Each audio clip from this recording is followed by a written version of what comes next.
Hey out there survivors, and how you all doing, and welcome back to Let's Survive.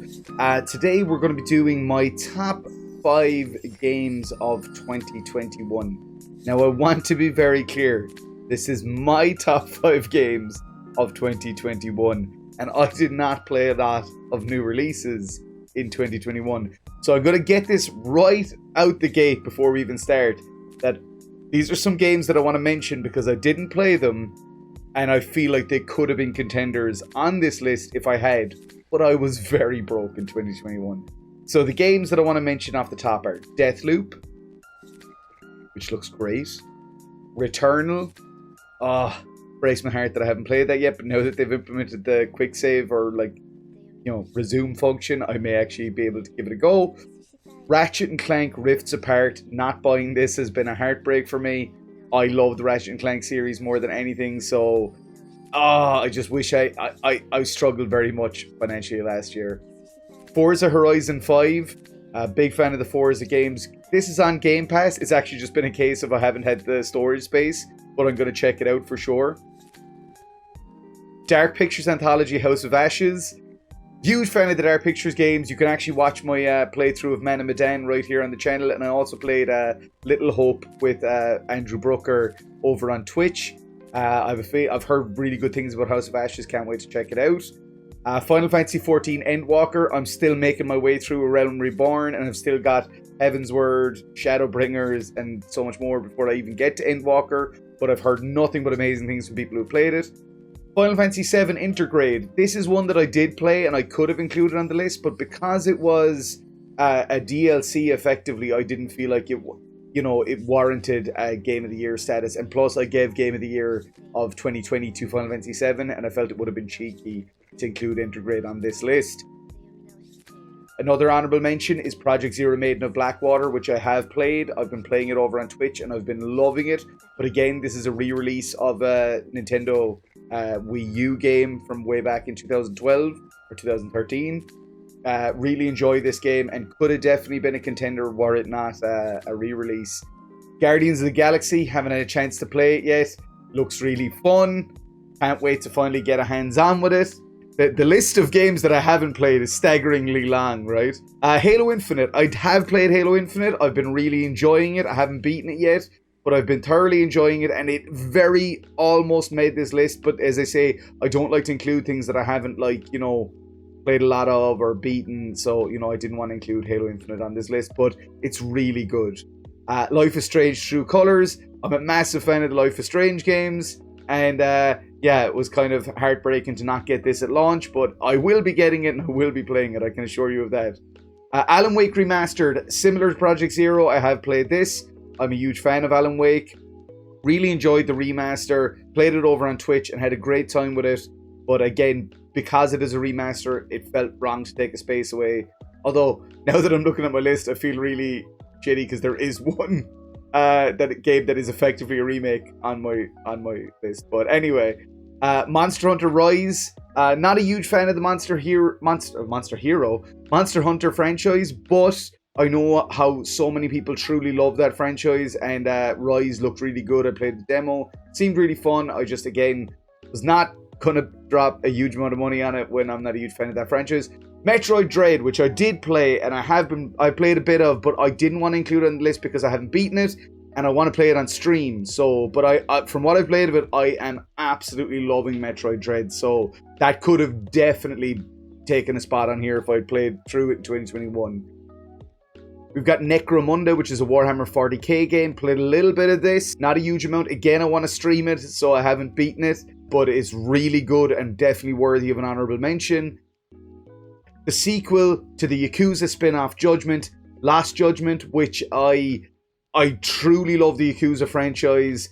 I really love Judgment because it's like Yakuza with more of a focus on kind of detective work, and Last Judgment seems to just carry that on and, progress that game series, that spin-off series forward. So, as I say, that's quite a sizable list of games that I kind of either just played a bit of, played on stream, or didn't play in 2021. So now you're like, Paddy, what the did you play in 2021? So let's get to that. So number 5, and this is the game that I was talking about when I said it's a remake. Number 5 on my list of my favorite games of 2021, Pokemon Brilliant Diamond and Shining Pearl. Now, this is obviously a remake of Pokemon Diamond and Pearl. It is a full remake. Like, it's not a touch-up, it's not a remaster, it's an overhaul from the ground up. Diamond and Pearl are some of the most beloved entries in the Pokemon franchise. Probably not far after the original kind of, green and blue. No, red and blue. What am I saying? Green and blue. It was green and blue was green in Japan. No, Pokemon red and blue. Yeah, Diamond and Pearl. What can I say here, right? It's Pokemon. It's done in a very cutesy art style, unlike, we'll say, Pokemon Sword, which is obviously cute in its own way. But, you know, Diamond and Pearl has that top-down, very cutesy Pokemon feel. Really nice animations. Loads to do. I mean, I've been burning my Switch out with this game. So, I wanted to fit it somewhere on the list, and number 5 felt like the right spot for it. At number 4 on the list, we have a game that, for some people, didn't necessarily quite meet their expectations, but for me, I've been enjoying my time with it quite a lot, and that is Back 4 Blood. Back 4 Blood is, of course, a spiritual successor to Left 4 Dead, from the same developers of Left 4 Dead and Left 4 Dead 2. It is basically Left 4 Dead 3. Let's not beat around the bush here. There's some quirks about this game that I'm not usually fond of. I think the AI director that spawns in the enemies can be really hit and miss. It does some crazy things. But overall, it's hella fun. Playing with your mates is great.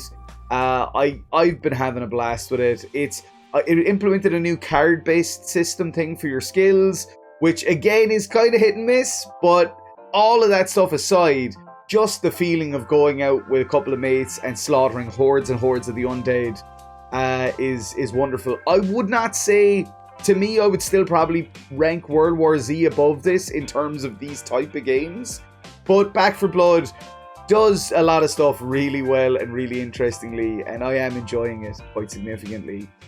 At number 3, I wanted to put Kena Bridge of Spirits, because Kena Bridge of Spirits deserves to be on this list, but again, I haven't beaten it. I've played about kind of 10 hours of it, which I played on my 24-hour stream back in September, and my god, I was loving it. Like, I really was, but again, I haven't found time to come back and finish it yet. Wanted to include it here, so it is kind of included here, but since I haven't beaten it, it's kind of on the periphery. But what I will include here is Ghost of Tsushima Director's Cut. So I gave up on Ghost of Tsushima on PS4.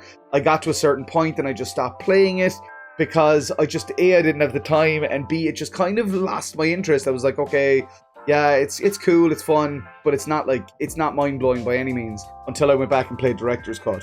Now, it's the same game. It's just so much smoother, and they add a whole new island, and I don't know, something about my playthrough of Ghost of Tsushima Director's Cut completely changed my approach. I think one of my issues with the PS4 version was it felt a bit sluggish. And even when it was on performance mode, it just felt a little bit sluggish. The Director's Cut on PS5 looks and plays amazingly. I am on my way to Platinum in it. I've done everything that I need to do in the base game. I just need to go off and do all the side stuff in like Ghost of Tsushima Legends mode and all that stuff. Which I'm having a great time with, by the way. The online stuff is really cool. And again, that's something I didn't really experience or check out in the PS4 version. So the addition of kind of playing the Legends mode really did help with my decision to put this at number 3 on my list of my favourite games of 2021. At number 2, this is going to be surprising to some people because I think a lot of people would presume this to be my number 1 of the year. But on number 2 is Resident Evil Village, which, by all accounts, in any other year would be number 1 for me, because Resident Evil Village is everything I wanted it to be. And I know that it's been a bit divisive. Some people loved it, some people hated it. I adored it. It's probably, I think I've said this before, but it's probably my 3rd favourite in the franchise. That's saying a lot, by the way. I really want to make it clear that me saying it's my 3rd favourite in a franchise like Resident Evil is saying a hell of a lot. I love what they did with this. I love the villains, Lady Dimitrescu, Dana Beneviento, Salvatore Moreau, and of course Heisenberg. Such great characters, and you know, I really like the continuation of the story from 7. I like the way that they handled Chris Redfield, the way they handled Ethan Winters. Love the addition of the Duke. I liked how it felt like an amazing blend of Resident Evil 7 and Resident Evil 4. I just loved Resident Evil Village, start to finish. I haven't replayed it as much as I would like. I'm kind of waiting to get the PC version. I don't have the PC version, I have it on PS5. But I kind of want the PC version to play it with keyboard and mouse because I had such a blast playing Resident Evil 7 like that. Resident Evil Village is number 2 on my list, and I think it's very deserved. And as I say, in any other year, were there not this incredibly personal pick at number 1, this would be my number 1. And if you feel like it, if you feel offended by my picks here, you can swap my number 1 and number 2 if you want. But for me, and this is as I say, I'm very sorry, there's a lot of missed out in 21. And this game came out in January of 2021, so right at the get-go. My favorite game that I played, a new game that I played in 2021 was Bloober Team's The Medium.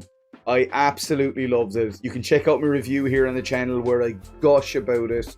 I loved it. It felt like everything that I love about, horror. Atmospheric, fantastic storytelling, really cool characters, interesting story, interesting mechanics. It just did everything right for me. Bloober have a habit of, especially when it comes to mechanics, Bloober always nail mechanics. Like everything I played from them, Blair Witch, Layers of Fear, Observer, they always just nail these really interesting mechanics. And with the dual world system in The Medium, they really did that too. But yeah, as soon as I found out that Akira Yamaoka was involved and things like that, I just knew that this game was it felt like a love letter to me personally, is what it almost felt like. And yeah, I loved it. I loved it so much. I could go on and on about my love for it, but all I'll say is check out my review of it here if you haven't played it yet. If you're on Xbox, you can get it on Game Pass. If you're on PlayStation, if you have a passing interest in survival horror or just horror storytelling, check The Medium out. That's my advice to you. So that's my top 5 games of 2021. Hopefully in 2022 I get a chance to play more new releases at launch. That's definitely the plan. We'll see how it goes. And yeah, I'm sorry if one of your favorite games didn't make the list. Maybe it was in the honorable mentions up top. If it was, feel free to let me don't feel free. I actively encourage you to get involved in the comments and give me your lists so that I can prioritize games. And maybe there's games that I've left off here. A lot of stuff came out in 2021. Shin Megami Tensei 5. I didn't even mention that. That's a game that came out in 2021 that I missed out on. Super Mario 3D World and Bowser's Fury. I actually did play that and I loved it. Let me know in the comments your top 5 games of 2021 and why I should play them. Because I feel like I got some catching up to do. I gotta play Returnal, I gotta play Ratchet & Clank. There's so many of these that I really have to get around to. Thanks for checking my video out. As I say, I hope it wasn't too disappointing. If you did like it, please hit the thumbs up. Please subscribe, stick around for what we've got going here on the channel. And yeah, hopefully 2022 is another bright year for gaming. Although I slept on 2021, it sure as hell seemed like it was. And yeah, as per always, you guys, I'm going to close this out by saying what I always say, which is let's survive together. And peace out. Thank you so much.